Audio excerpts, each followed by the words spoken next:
Alright, so this is a video on how to check the valve clearance on a KTM 450 EXC from 2011. If you like the video, give me a thumbs up or maybe subscribe to the channel. If you want to, do it right away, right now. And I hope you are going to get some help from the video as much as I've been helped out from YouTube during the years, learning about mechanics and maintenance on my bikes. And good luck with the valve clearance and have a nice day. Alright, so this is an instructional how-to video on how to check the valve clearance on a KTM 450 EXC from 2011. So the tools you need for do this work is one of these, a socket wrench with a 10mm socket for these 4 bolts in the top of the engine, and one of these, not sure what this is called in English, but like valve clearance measurement tools. You have a lot of them here, so you just need one of these. And also for the ease of it, one of these, like a 10mm wrench, which you use for one of these two, because it's quite hard to get to with the socket wrench.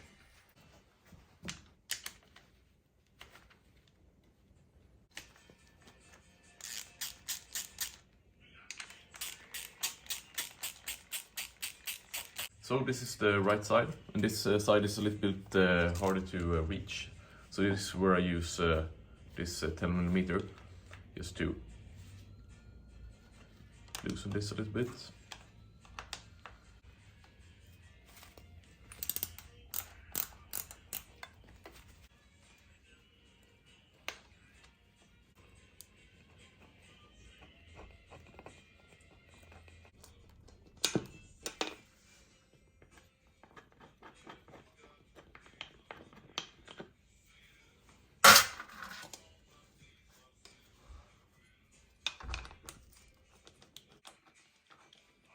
So the bolts are out, and just to remove this cover. So now we need to find where to measure, and to measure the intake side, it's on this side, on the carburetor side, and the exhaust side is on the exhaust side. And the first thing we need to do is to spin the engine, turn it over to align this dot here to this dot over there. That mark there should be aligned with this mark here. That mark to that mark. There is a couple of different ways to turn the engine over, but lately I found that this method is the best for me. So put the engine in gear and then spin the wheel.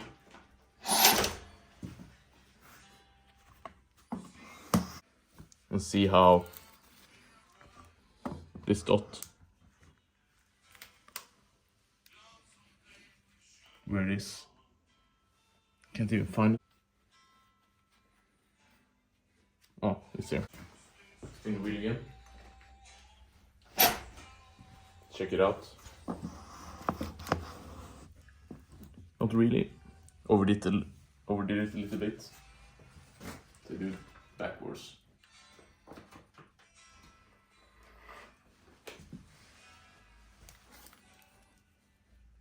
No, not really.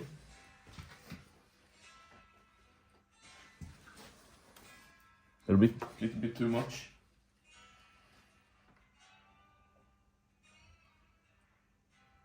Something like that. Yep. Now you can see this dot here is aligned to that mark there.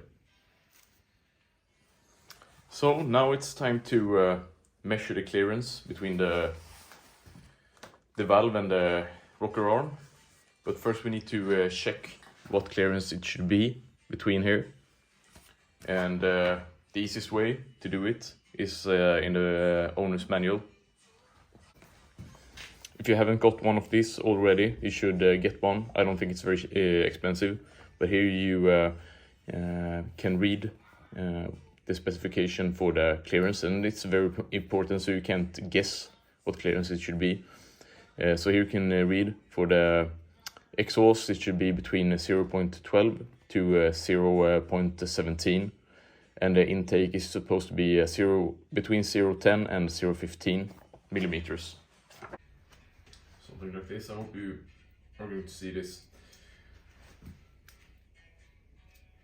So now when you know what specification it is, I like to start with the intake, and then I take this tool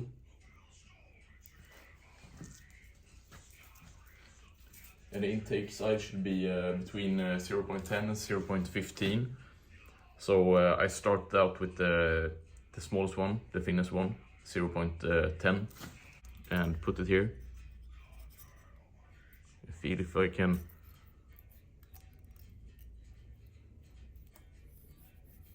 get this between. It's just within specifications. It's a little bit tight, but it will do for this time. But I probably, next time I do this, I probably will be needed to change this shim. Then I do it on the second one here, which is much easier. It's not uncommon that it differs between the valves. So these two are good. I will order a new shim for this one to the next time I do this. When I've done the intake side, it's time to do the exhaust side. I hope you are going to be able to see this. It's a little bit hard to film. And this side should be between 0.12 and 0.17. And my tool is just, it skips 0.05 for every one of these. So I need to have the 0.15 here, because that's the closest one I have. It's just going to be within spec.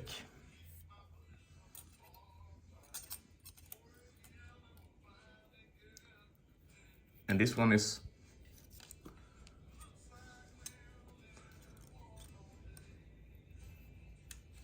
a little tight.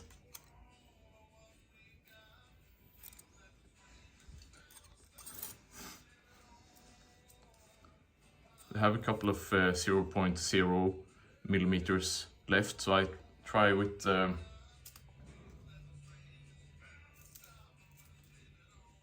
0.10, this one, which is out of spec,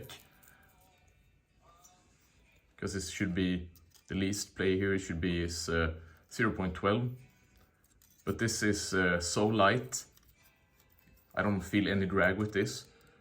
So if I estimate this to be somewhere around 0.12 or 0.13, so these two, that one and that one, the left side, both intake and exhaust, is just within spec, so it's time to order a couple of shims for those. The other ones, the right side is good. So now it's just to pop the cover back on. I usually clean the contact area up a little bit so we don't get any sand or dust or debris that can cause a leak.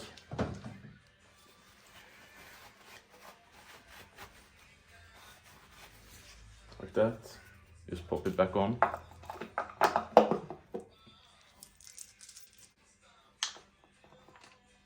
that. The same on the right side.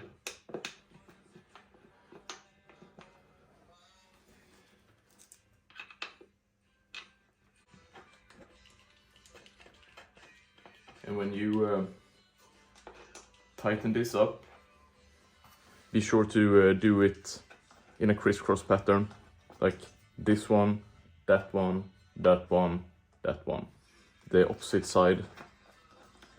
That way you prevent one side to be tighter than the other one, and can cause a leak, stuff like that.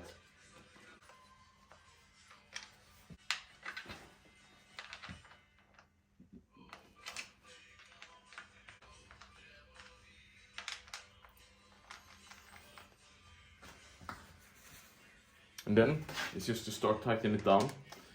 And I'm sure there's some specification on how tight this should be, but I haven't bothered to check because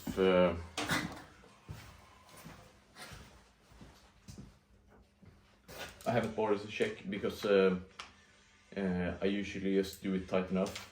It shouldn't be too tight. If you do it too light, it's going to leak some oil here. And if you do it too tight, you can damage the bolts, and that's not good. But if you do it tight enough, you're going to be good, probably, because I've been. You don't have to do it very hard. I think it's quite common that people do bolts and nuts in general a little bit too tight. And now if I done this, pull this too light, I'm probably just going to have a small leak somewhere here. Then I can do it a little tighter. That's it. That's how you check valve clearance on KTM 450 EXC from 2011. I'm sure there's a lot of models that are basically the same. I've done this on a few bikes, and that's basically the same for all of them. I hope this video helps someone out as much as YouTube has helped me out during the years. So if you like the video, give me a thumbs up, or if you not, give me a thumbs down, or if you have something to say, you can put a comment down below. I will also put the specifications on the intake and exhaust valves in the descriptions, so you don't need a manual. Have a nice day.